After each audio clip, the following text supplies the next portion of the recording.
Yo, what is good, my anime people? What is good, yo? Um, Boruto this week, very self-contained. Like I was saying last week, that it was gonna be the end game of just the overall arc that we had just watched, and pretty much getting to see what and how things are going to be handled in the future. And for some reason, I truly thought we were about to get like even more long, drawn out content. And this is kind of where the word filler can kind of apply to this arc, is when you got somebody who almost, like when you have an arc where they could have had the huge, like downgrade and not even be almost like full-fledged shinobis to do missions and stuff. We could have been in a position where it almost resets all of Team 7, but then with one character showing up from the Hidden Stone, completely changing that outcome altogether, like times 10, you know? So that's something I could say almost falls into filler, because just because they can easily retcon something that a main character like Naruto, the Hokage of this village, another person who's similar to a Hokage, pretty much shows up and says, "Oh, well, they're welcome to the Hidden Stone as full-fledged shinobis.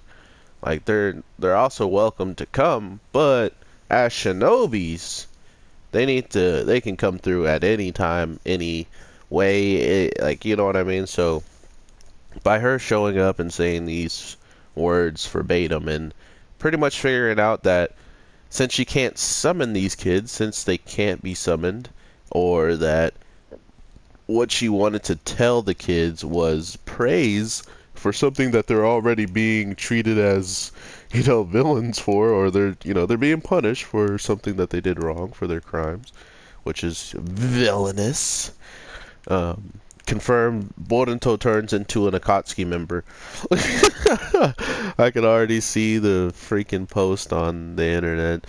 Boruto was almost stripped of his title, so he has put himself in the position of Sasuke even more, so he's half Sasuke.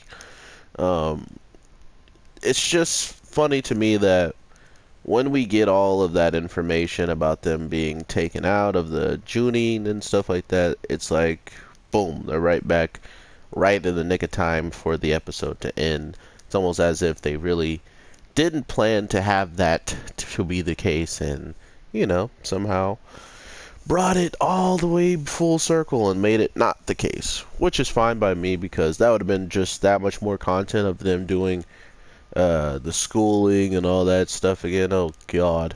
Well, unless they had like some class for people that are stripped for their titles for the wrong reason. I don't know. But why did I felt like this episode wasn't going to be emotional, but with the death of this man, it it hurt. Like, it really hurt, man. And I wasn't expecting that. Not to mention the fact that they didn't need to throw this in there, but I think it hit me almost harder than just seeing, that they're getting sent on the train and they're talking about they're hosting the funeral already and stuff like that.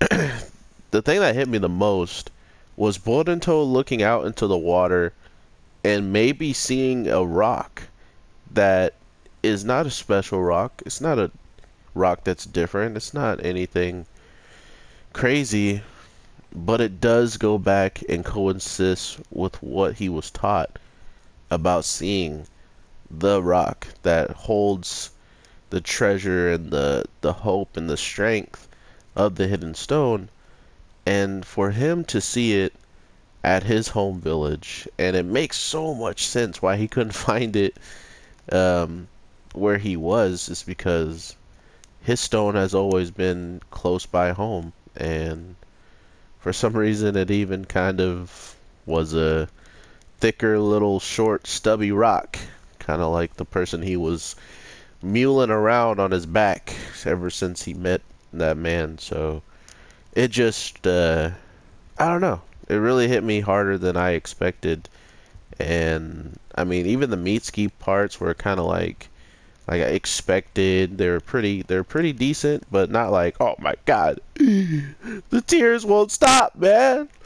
It came down to them just throwing something in there that I honestly did not expect them. Oh, and the other part that hit me harder than I thought was the snake guy saying goodbye. I was like, really, bruh? Like, you just found a human worthy of trusting again, and you're just gonna dip out like this. Got it. I called it, though. I mean, I honestly didn't see Boruto fitting in too much with the whole snake type of, like ordeal.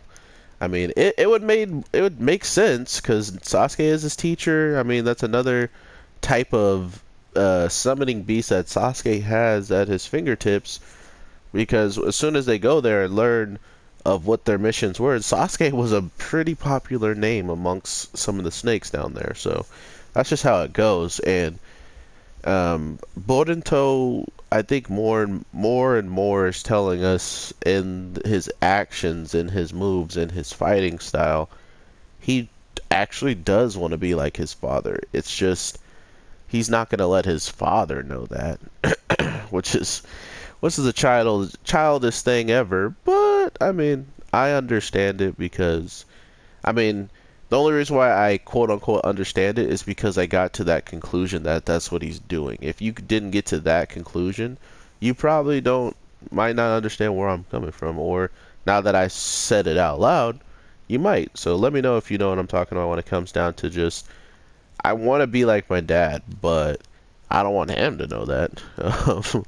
There might be some of you guys out there that knows exactly what I'm talking about. But that was a very powerful episode. Not only powerful, but an arc that was needed in Boruto. Something that changed the kids for the better. Changed the kids and made them stronger. Like, for instance, I didn't feel that comfortable with Sasuke, Naruto, and Sarada after seeing what happened in the very first mission, or their mission to go and deal with Zabuza. So for me, I feel like they did a whole bunch of missions on Boruto already that, yeah, it resembles that of their confidence, and they're actually very decent and have a chance of being great ninjas. It's just they didn't really run into something that made them like work for it so hard. Not to mention there wasn't any real adults that just was going to automatically show up and assist them every step of the way. They really had to figure this one out by themselves. They were staying alive by themselves. They were running into people very, very high level of just battling skills. Every hidden leaf fodder got fodderized. No fodder came out and did something outstanding and then Boruto outdid it. He literally outdid them every second of the way. So it makes more sense to me that this arc was so dragged because it was all about the kids. It was growth for almost every single one of the kids, including the bigger one that we needed, which is Mitsuki, in my opinion. Because Sarada, I feel like she has the easiest way to make her character develop. Just keep put her in situations where her eyes are going to either level up, or she's going to use her eyes in more ways than the way she does right now, and that would also mean that it levels up. Not to mention, she can also get her summoning, her summoning, and try to train with her mom on getting the tattoos. All these things that Sakura hasn't taught her daughter is also easy development, in my opinion. I feel like Mitsuki is the worst and the hardest one to give development to because the backstory kind of took all of that away. And not only was it a backstory that was almost, not even canon in the sense of it came out in a one shot and I think someone else wrote it. Not even the main creator. The guy who's actually writing Boruto actually, I think, created it. Not the main guy himself came up with that Sage mode. Um, it just kind of told me that overall we could be seeing, much different outcomes, but somehow, some way, these outcomes are coming to a conclusion that even Naruto, the anime, would have saw, or the manga would have saw. So this is why I'm so hopeful that we get something like this for Hunter x Hunter or other shows that might, like Berserk, for instance. There's just some shows that those writers have been going at it for so long that it's in the air that they may never finish and that they may have to end it at a bad time, So imagine if they had someone that they thought knew everything that they knew about their show and they gave it to them, and just looked over a little bit of what they were writing in there, and boom, bam, we have different looks, not to mention the actual story still being finished overall. But Boruto this week truly hit some strong notes with me when it came down to the gushy stuff, which I thought was kind of hard for them to do with these characters. Like, I just didn't care for them as much as my old characters. So now that I am starting to care about what happens to my old characters and some of these ones, like Mitsuki, who's pretty dope, it's hard to not be ready for some crazy stuff to pop off. And the reason why I say Mitsuki is still the hardest one to develop is he had Orochimaru developing him behind the scenes, and that's where the one shot takes all of that glory. And there's not too much to develop besides his personality, which I think the personality aspect was way harder to develop. And that's why this arc took so much time, trying to force him to change his way of thinking, his way of acting, because it was hurting other people that actually cared about him. So with all that being said, guys, I have another anime I want to talk about, and I'm about to put it on the channel. You guys should either subscribe, drop a like on this if you don't mind. But with all that being said, I'm going to drop something called Grim Notes. The Grim Notes? What is it? Yeah, Grimm's Notes.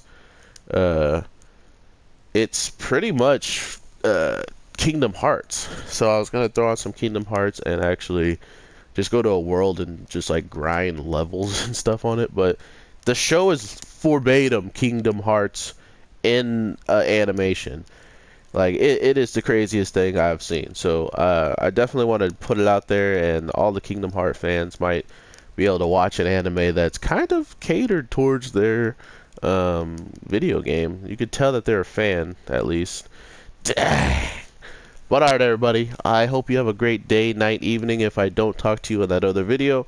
Thanks for just watching this one. But with all that being said, I honestly want to see how much more content Boruto is actually going to get. We are at like 90 something episodes, and these guys haven't like really taken a full-on break.